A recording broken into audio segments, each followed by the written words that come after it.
Hello दोस्तों, मेरा नाम दीपक है और मैं आपका स्वागत करता हूँ अपने चैनल आपका एचआर कंसल्टेंट में। आज मैं एक ऐसा टॉपिक लेके आया हूँ जिसमें बहुत सारे लोगों को परेशानी होती है, खासतौर से जो फ्रेशर्स होते हैं उनको। तो आज इस टॉपिक पे बारे में हम आज डिस्कस करेंगे। वो जो टॉपिक है वो है टेल मी अबाउट योरसेल्फ। तो इंटरव्यू में जब आपसे पूछा जाता है टेल मी अबाउट योरसेल्फ, तो उसका आपको कैसे जवाब देना है, क्या बताना है, उसके बारे में हम अब आगे बात करते हैं। तो ये है मेरी पहली स्लाइड दोस्तों। तो यहाँ पे मैंने सारी चीज़ें बताई हैं कि जो इंटरव्यूअर है वो क्या देखना पसंद करता है या क्या चाहता है आपसे, वो क्या आपकी बातों में देखना चाहता है। जब वो पूछता है कि टेल मी अबाउट योरसेल्फ, तो वो क्या देखता है। तो जो सबसे पहली चीज़ है वो आपकी कम्युनिकेशन स्किल्स चेक कर रहा होता है। दूसरी चीज़ जो है वो आपका कॉन्फिडेंस चेक कर रहा होता है। ठीक है। तीसरा वो ये देख रहा होता है कि आप इंट्रोवर्ट नेचर के हैं या एक्सट्रोवर्ट नेचर के हैं। उसके बाद जो है वो ये देखना पसंद करेगा कि आपने अपनी जर्नी कैसे स्टार्ट की और क्या-क्या चीज़ें आपने फेस की हैं और क्या-क्या चीज़ें आपने की हैं अपनी ज़िंदगी में, जो आप बता पाएँ वहाँ पे। तो वो आपसे जानना चाहेगा। फिर उसके बाद वो आपकी एकेडमिक्स में आपने क्या-क्या अकम्प्लिश किया है, अकम्प्लिशमेंट है आपकी, उसके बारे में वो जानना पसंद करता है। और उसके बाद जो अगला चीज़ है वो आपके प्रोजेक्ट्स वगैरह, जो आप प्रोजेक्ट्स किए हैं कंपनियों में, उसके बारे में वो जानने की कोशिश करेगा। और लास्ट में जो है वो आपसे हॉबी जो आपकी है उसके बारे में जानने की कोशिश करेगा। तो ये नॉर्मल जो है फ्रेशर्स का से जो है वो ये ही सब जानना चाहता है, अगर जो इंटरव्यू लेगा। अगर मैं प्रोफेशनल्स की बात करूं, तो प्रोफेशनल्स के लिए सबसे पहली चीज़ तो कम्युनिकेशन स्किल्स देखी जाती है, कॉन्फिडेंस भी देखा जाता है, ये दोनों चीज़ें देखी जाती हैं। उसके बाद जो उनसे ये देखा जाता है कि उनका वर्क एक्सपीरियंस कौन कौन सी कंपनी में रहा है, कैसा रहा है। ठीक है, उन्होंने कौन कौन से प्रोजेक्ट्स में काम किया है, ये जानना चाहते हैं। फिर उसके बाद वो उनका फैमिली बैकग्राउंड जो है वो जानना चाहते हैं और कितने समय से काम करना है। तो ये सारी चीज़ें जो हैं वो प्रोफेशनल से सीख करते हैं वो। और ये जो है, जो अभी मैंने आपको थोड़ी देर पहले बताया, ये जो है फ्रेशर से सीख करते हैं, वो क्या जानना चाहते हैं। अब अगली स्लाइड पे चलते हैं। हाँ, मैंने यहाँ पे जो है बारी-बारी बताया कि आप लोगों को क्या-क्या और कैसे बताना है। ठीक है, तो सबसे पहले मैं फ्रेशर्स के बारे में बता देता हूँ। जो फ्रेशर्स हैं उनको क्या बताना है। तो सबसे पहली चीज़ जो है फ्रेशर्स को वो ये बतानी है कि अपना इंट्रोडक्शन देना है।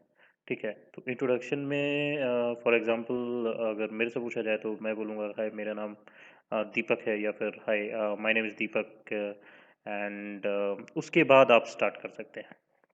ठीक है, तो सबसे पहले आपको अपना इंट्रोडक्शन देना है। या ग्रीट भी कर सकते हैं आप। ग्रीट कर सब, मैं तो ये बोलूँगा आप ग्रीट करें, hi, very good morning, my name is Deepak. या हिंदी में अगर बोलना चाहे तो गुड मॉर्निंग, मेरा नाम दीपक है और मेरी एकेडमिक्स। फिर उसके बाद आप एकेडमिक्स स्टार्ट जो है इंट्रोडक्शन से होगा। फिर उसके बाद आप एकेडमिक्स के बारे में बताएं। तो एकेडमिक्स में आप सबसे पहला जो है अपनी जो करंट एकेडमिक्स आप कर रहे हैं या कर चुके हैं, उसके बारे में बताएं। ठीक है, जैसे मैं एमबीए होल्डर हूँ, तो मैं सबसे पहले बताऊंगा कि I have done my MBA. Then उसके बाद मैं पुरानी एकेडमिक्स क्वालिफिकेशन बताऊंगा कि आई हैव डन बीएससी या बीसीए जो भी है। देन उसके बाद मैं ट्वेल्थ बताऊंगा। एंड टेंथ आप बता सकते हैं, नहीं तो टेंथ भी आप टेंथ स्किप कर सकते हैं। बट हाँ, आपको ट्वेल्थ तक तो बताना ही चाहिए, मैं ये आपको बोलूँगा। फिर जैसे एकेडमिक्स आपका ख़त्म होता है, तो उसमें आप अपनी अकॉम्प्लिशमेंट्स भी बताएं कि आपने एकेडमिक्स में और क्या क्या अकॉम्प्लिशमेंट्स ली हैं। ठीक है, क्या क्या अचीव किया है। देन उसके बाद जो है अगला होता है प्रोजेक्ट्स। आपने कॉलेज में जब अपने काम, मतलब जब आप कॉलेज में पढ़ रहे थे, तो कॉलेज में पढ़ते पढ़ते आपने कौन कौन से प्रोजेक्ट्स किए, कौन सी कंपनी के साथ किए, किस कंपनी के ऊपर प्रोजेक्ट्स किए, या कौन से सब्जेक्ट्स के साथ किए, वो आपको बताने हैं।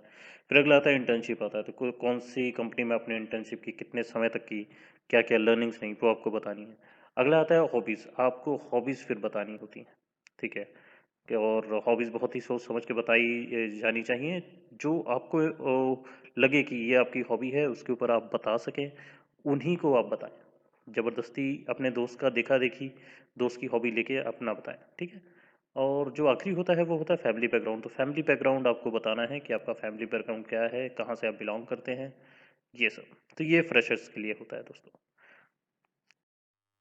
अगला देखते हैं, वो प्रोफेशनल्स के लिए है। तो प्रोफेशनल्स के लिए पहला तो सेम रहता है कि अपना इंट्रोडक्शन आपको देना है।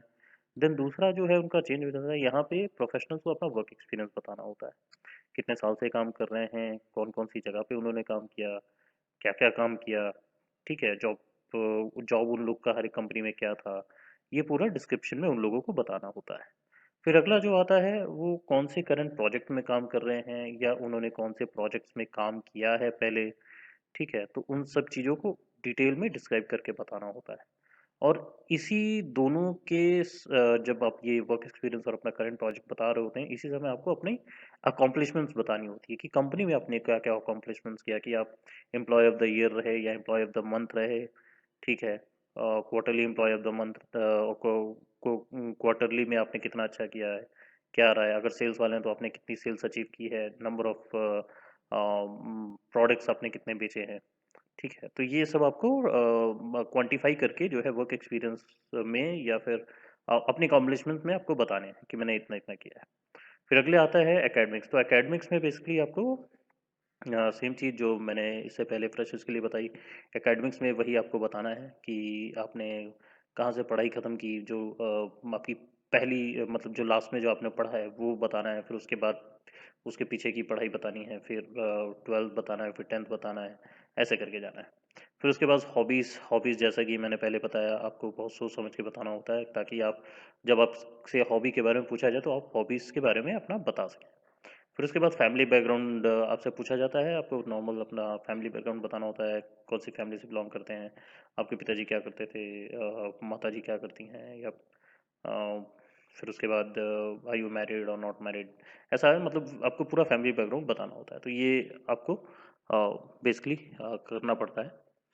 अब यहाँ पे कुछ स्पेशल इंस्ट्रक्शंस मैंने दिए हैं जब आप इस टेल मी अबाउट योरसेल्फ के बारे में बताते हैं, ठीक है, तो सबसे पहला जो है प्रोफेशनल्स के लिए जो रहेगा वो ये है कि कॉन्फिडेंस इज द की, ठीक है, तो आप हमेशा जब भी आप इंटरव्यू के लिए जाएं तो you just have to be confident, right, क्योंकि जब आप इंटरव्यू के लिए जाते हैं तो जो इंटरव्यूअर है वो आपका कॉन्फिडेंस ही चेक करता है, ओके, तो उसके अलावा कुछ नहीं है, तो कॉन्फिडेंस ही चेक करता है, तो जस्ट बी कॉन्फिडेंट जब भी आप इंटरव्यू के लिए जाते हैं। फिर उसके बाद प्रोफेशनल के लिए सबसे ज़रूरी बात होती है, जो भी वो बताएं, चाहे वो इंग्लिश में बता रहे हों चाहे वो हिंदी में बता रहे हों, तो वो फ्लुएंटली बोला जाना चाहिए और उसमें फंबल ना करें, ठीक है।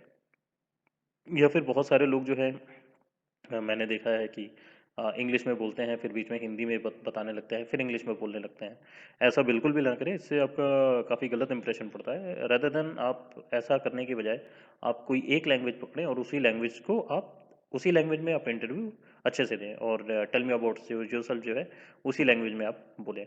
जैसे कि मैंने लास्ट पॉइंट में लिखा है, speak the language you are comfortable, ठीक है, तो उसी लैंग्वेज को आप बोलें जिसमें आप कंफर्टेबल हैं। अगर आप हिंदी में कंफर्टेबल हैं तो आप हिंदी में इंटरव्यू दे दें, अगर आप इंग्लिश में कंफर्टेबल हैं तो इंग्लिश में दे दें, ठीक है। गिवन द सिनेरियो जो आजकल का समय चल रहा है उस हिसाब से आई वुड रिकमेंड कि आप कोशिश करें अपनी इंग्लिश अच्छी करने के लिए, अगर आपको कॉर्पोरेट में जॉब करनी है, क्योंकि अच्छी पोजीशन के लिए ठीक है आप लोगों को जो है इंग्लिश का ज्ञान होना बहुत ज़रूरी है, और स्पोकन तो आना ही चाहिए, मतलब कि बोलना, इंग्लिश बोलना कॉर्पोरेट में आना ही चाहिए, ठीक है। तो जो भी मैनेजमेंट पोजीशन के लिए जाते हैं उनके लिए बहुत इंपॉर्टेंट होता है इंग्लिश स्पीकिंग, जो टेक्निकल वाले होते हैं उनके लिए थोड़ा बहुत चलता है। तो लेकिन कोशिश करें कि अगर आप कॉर्पोरेट में जॉब कर रहे हैं तो आपकी इंग्लिश अच्छी होनी चाहिए। फिर अब फ्रेशर्स में जाते हैं। फ्रेशर्स में क्या है, आप सेम चीज़ आती है, you have to be confident enough to give the answer. आपको कॉन्फिडेंट होना चाहिए जब आप इंटरव्यू के लिए देने जाते हैं, इंटरव्यू देने जाते हैं। दूसरा, स्पीकिंग पे बहुत ज़्यादा कंसंट्रेशन रहना चाहिए, जैसे मैं प्रोफेशनल्स के लिए भी बताया कि आप जो भी बोलें तो आप फ्लुएंटली बोलें, फंबल मत करें, ठीक है।